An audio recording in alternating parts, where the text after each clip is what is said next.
ang makapakumpleto sa atong healing. Kung doon natin pangayoon nga healing gift sa Ginoo, mao gyud ang pagpasalamat. Kung kutob ratas healing, unya way pasalamat, dili pa na kompleto. Ilingi ay mong tupad ing na kapila na ka naayo. Kapila na ka naayo. Nya kapila sa ka nagpasalamat. Ako karon napagaw. Kadaghan na sad ko napagaw. Ang ako yung mahinumduman basta maglisod na kog tabi. Ang ako dayong pagkayaw-yawan. Ingon dayon ko, Ginoo, salamat na napagaw ko. Kay makaamgo ko nga ngako diyang tingog dili diyan ni ako. Yaw-yawan kay ko. Dali kay ko makayaw-yaw sa Kristan, usahay sa liktor, da mirisi napagaw. Niyag ayohon ko sa Ginoo, ani, sa naman sad. Di na ko muyaw-yaw eh. Pasalamat na ko, ako na lang hutdo na kong tingog sa pagpamaligyag slat. Bahala nag mga bungol na mo diha, o bahalag pagaw ko, mamaligya gyud kog slat. Mao na ang pagbuhat og maayo, mao gyud ang nindot nga pasalamat. Dili ra ng words. Kining pag-alagad, mao gyud ni siya ang timaan na kita nagpasalamat sa Ginoo. Ang pag-alagad. Muna sinaaman, niingon siya, di ay akong offer nimo. Niingon ang propeta si Eliseo, di ko mudawat anak, kay wa ko magpropeta para mangwarta. Insya Allah, di ka mudawat, tagain na lang kong inyong yuta dinhi, kay dadon ako sa akong nasod, anha na kumualagad sa inyong Dios. Alagad. Ang kadto sang Samarianhon nga usa sa napo kasanlahon nga naayo, nihapa siya sa tiilan ni Hesus. Nagpasalamat. Kanang paghapa, timaan as pagpaulipon nga andam na kong mualagad kanimo. Ana, gilingi ay mong tupad ing na kusog ka mualagad o kusog manugo. Ing na pano? Na kusog ka mualagad o manugo. Og manugo na lang sad ka, di ka mualagad, may pagmasakit na lang ka. Way kapuslanan. Gusto magkakamanugo, ala, masakit na lang ka para magsige na lang yung kag panugo. Tagay kog tubig, ilisi ko, dadakos doktor, limpyuhi ko, ligoy ko, may paginana, hungiti ko, may paginana na lang ka. Hinugo magiday ka. Pero ayuhon tas Ginoo, mualagad ta. Doon na say sakit nga ikauwaw, kaning gitawag na to moral sickness. Kanabang ang atong dungog maoy murag gisanla. Kalsuhay mo ana, kanang mauwaw kas imong gibuhat. Kalsuhay mo. Nya kung naay taong mo ingon nimo maging sino ka man, mamahalin kita. Unsa imong bation? Kanabang mo ingon bisag buhaton pa nimong tanang sala, you can always count on me. Unsa imong bation? Awa mo'y bation. Grabihan ninyo, no? Malipay ka, oy. Nya sa imong kalipay, andam kang mo, alagad, buhaton nimo tanan para sa niya. Karon dunay rally against sa ato karong present nga administrasyon. Ngano man, pagka 1986, guba kay ilang dungog, morally murag gisanla ang mga Marcos family. Nangalag kawatan, kurakot, diktador, hangtod nag-i-impeach pinaagi sa people power. Bati kay sila dungog. Pagka 2022, niingon ang mga Filipinos, okay na. Musalig minimo pagbalik sa junior. Ang sa may gibuhat ni junior, ang nitabang niya para makalingkod pagbalik pagka-presidente, karon na nag-antos na. Na nag-antos. Ang number 1 yung nitabang niya, mao ang mga Duterte. Una, ang iyang papa, gipalubong, dugay kay itong wa malubong, kay morally sanlahon yun.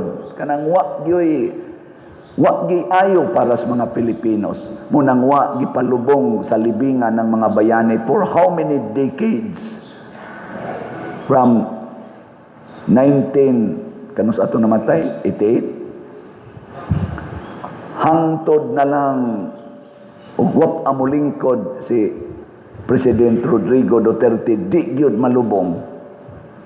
Purting lipaya nila ato. Ang paglubong palandaan, purting lipayas mga Marcos. Sunod, ni suporta na sad ang Duterte, ni tandem sa ilang unit team si Vice President Sara Duterte. Purting ninduta nila, humot kay sila sa mga tao, landslide tungod kay nabango na ang dungog. Ako, naingon jud ko, gipalubong ni Duterte si Marcos Sr. Karon nagkuyog si Sara Duterte o si Marcos, kani tininuod na gining pangalagara. Oy. Nabudol.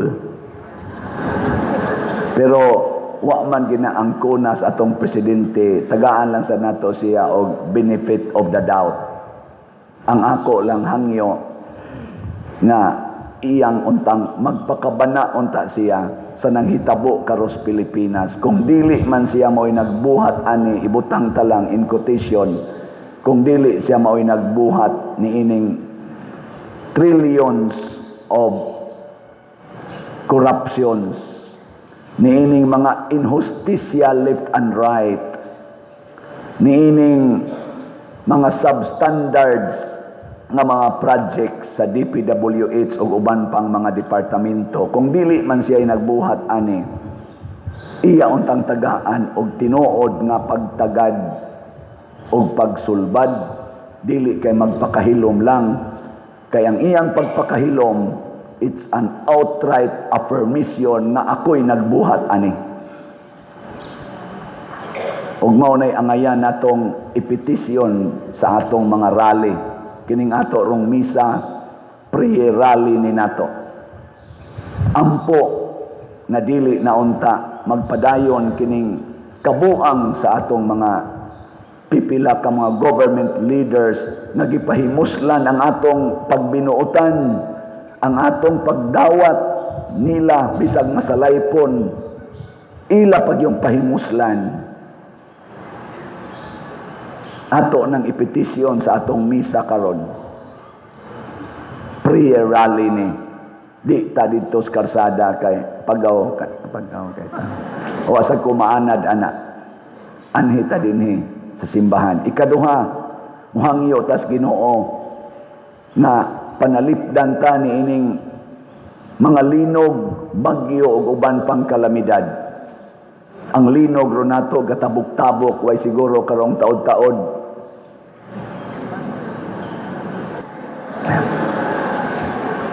Mababaan na ba sa nato usahin? Sunan gana. Bugo paghuman dayon, sunod dayon ang dito. Bagyo, sunod. Davao, sunod. Karumbag o nasad. Hain to napita. Sambales, ana. Lingiyay mong tupad. Ingna, dili ka ikay naingnan. Ingna ba? Nganong nakasuod maning gahom si Yawa nga muguba sa hinimos Ginoo, pinaagig linog tungod na kay dili na tasuod sa Ginoo. Basig naliwat ta sa siyam kabuok nga human nakadawat og grasya, wa nay pakabana sa pagbalik sa Ginoo. Magbalik loob na tayo sa Panginoon, matud pas Tagalog. Balik loob. Nindot kay ng ilang term sa Tagalog. Ang paghinulsol gitawag nilang balik loob. Unsa man na? Balik sa imong kasing-kasing kay naa dihang Ginoo. Hinaot unta ang atong presidente magbalik loob. Dili hanggang isip lang at guni-guni palagi. Dapat puso niya ang kaniyang sisihin at busisihin. Hindi lang yung mga salin at saka yung confidential fund na napakaliit. Ang mga billions na confidential fund parang wala lang. Tagalog ko gamay ha. Rally good ni. Ang billions na scams na nawala na pera parang wala lang. Ang 125, 150 million na kusing lang na sa Tagalog, sinsiyo ra na. Sige haghisgot, apil ng atong bagong ombudsman na questionable sa gayong pagka-insert diha. Ang una gyapon niyang agenda, confidential fund lang gihapon. Kamusta pa man ta magbago? Kutob na lang kita, anak. Pero good ninyo, good, mga asawa, ang imong bana nagbinuotan na. Hisgutan bagay na nimong iyang pagpangabit 20 years ago. Manong imo pa man ang hisgutan na nagbinuotan naman siya for 20 years, wa naman siya muhilabot og laing babae. Mutanaw naman lang siya sa picture. Nganong imo pa man ang ikarga ang katong wa na niya buhata, di ba? Ngimong bana palahubog kay una karon usa na lang ka botilyang grande nga Red Horse ang imnon, imo pa magyong yaw-yawan, di ka ka-appreciate nga wa na magligid sa yuta sa kahubog, niinom na lang na og gamay. Ayaw sige hisgot tong pagkapalahubog. Hisgote ang iyang kausaban ing nasa una no magligid gyud ka sa yuta. I give thanks to God. Kay karon igo na lang mamuwa imong naong. Di ba? Kanina tang ingo din na imong bana, sana all. Pati na niyong suura. Na, karon dili sila ka-appreciate sa atong pag-antos. Nagiantos nato sila for 3 years nga ni-increase ang atong utang og 5 trillion pesos. Nga wagi project pulos pag yung palpak kundo na may gitudlo nga project palpak hasta paglinog nato dinhi ofiran pagitagtag 20 pesos na kilos bugas. Kita ganili naghinatagay na tagbugas sila mamaligya pamangyog 20 pesos. Sobrang panginsultos mga Pilipinos. Ug dili man ang atong presidente ang nagbuhat ana, I hope iya nang aksyonan kay pakauaw na gi-cancel na sa South Korea ang pag-release atong loan kay wa na siya pagsalig sa Pilipinas. Daghang nag-message nako, pader, kaming mga OFW, ikauaw na namo ang atong presidente kay gisaway na mi dirig maayo sa among mga amo, bati kay gi-image ang Pilipinas karon. Kanus apamanta manglimpyo aning lapok sa atong naong mahal nga presidente ug kamong naa sa Senado, Kongreso ug naa sa atong judiciary. Kanus amanta manglimpyo, di gyud mo kakita sa kahugaw na sa atong naong gisanla na ta, sanlahon na ta, gikahadlukan na ta sa ubang mga nasod. Wa na magani mo invest na to dire, napabagoy mga investors, wala na kay mahadlok na. Kita na layo ang mahadlok. linog na lay atong kikahadlukan. Pero gilinog na ta nining korupsyon, gibagyo na ta nining inhustisya. Sobra na. Di pa mo ka-feel, unsay dangatan sa inyong mga anak. Ako wa man ko'y anak, kay wa man sad mamabdos. Wa man sad hilabti, kamo ba sad? Igo naman ko. Adugay nga katuganan tas tinuodan yan. Ana, ako lang yung gipahungaw ba kay pasalamat bayatang sige mong pamalit og slots. Kining inyong pagpamalit og slots mo ni hinungdan nga ni atanining mga developments. Sa atong prosesyon kagabi ang dag-ong pertinang bugnawa kauwano na sige nagpangilat ingon ko sa mahal nga birhen kung nalipay kaning among gibuhat mga 1,000 biya ning prosesyon ay lang sa uwan na pero imong uwanon matiwas kini akong kapagaw di ra ba jud ko magpandong wa man sa gid uwan na pagaw lang yapon ayo ingon ko, mahal nga birin, ugma, mo na rabay imong pista. Yan ingon rabay ng taga-Compostela. First time ko nun nga nagpista, yun nga murag pista. Mo tinuod ba? Basig na nga matay na sa itong naghimo, ani ka mo, wapa mo kay bao.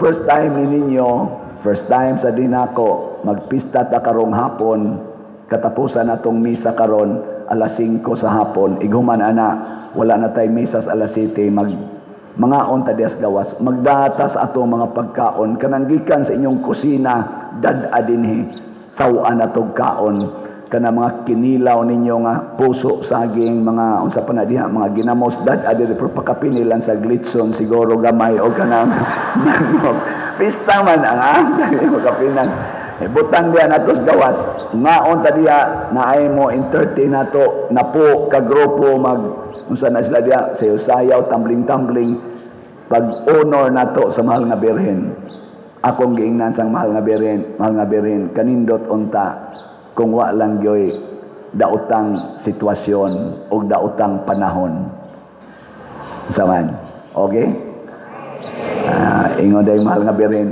unya deg naa di day mo mudayon nako dayon oy dayon gyud ana na siya ligon nga pagtuo pillar of faith mutuo ta nga ang sanla sa Pilipinas ang sanla sa kasing-kasing sa mga kurakot nato mga officials pwede ra ginang ayohon sa Ginoo mutuslod lang na sila kapito pasabot maghuwat patag 7 ka eleksyon una pa na sila malimpyo nya kada eleksyon nga moabot atong ilisan ang mga sanlahon nya moabot ang 7 ka eleksyon hurot na tagkamatay basin pa limpyo na sila kay gisugda nato paglimpyo karon una din atamanawat anang kwarta nga ilang ipanghatag panahon sa eleksyon kanang kusog manghatag mga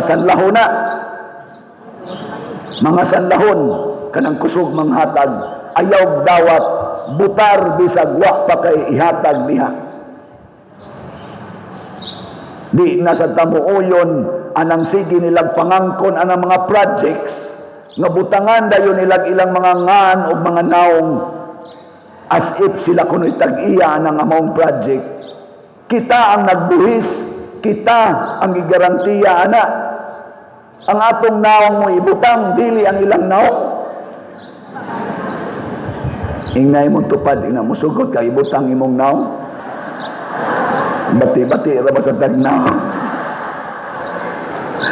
sumaon ba na o malipay ko nga maingon gikan sa katawhan sa Cebu project gikan sa katawhan sa 5 distrito o sa asa pa ng distrito 24 distrito unang distrito katawhan ana ayaw ang ngan sa leader kaigor na siyang nag-approve ako dinhi maingon mo Padursiano gay mo dili oy taga Compostela gamay ra kog natampo ani akong slot gamay ra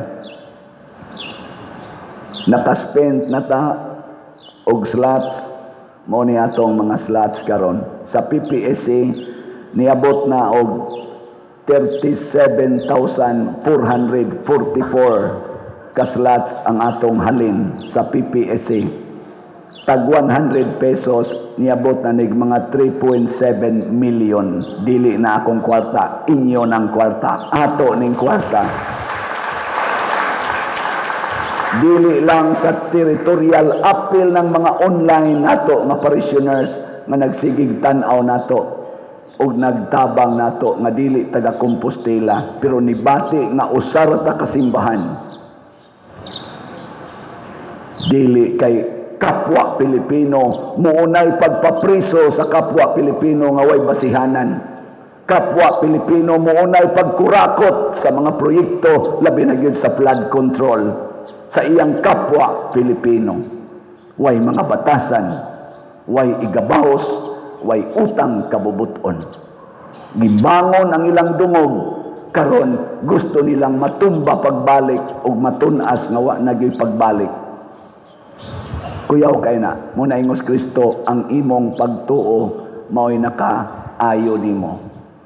Salamat sa namalit natog slots.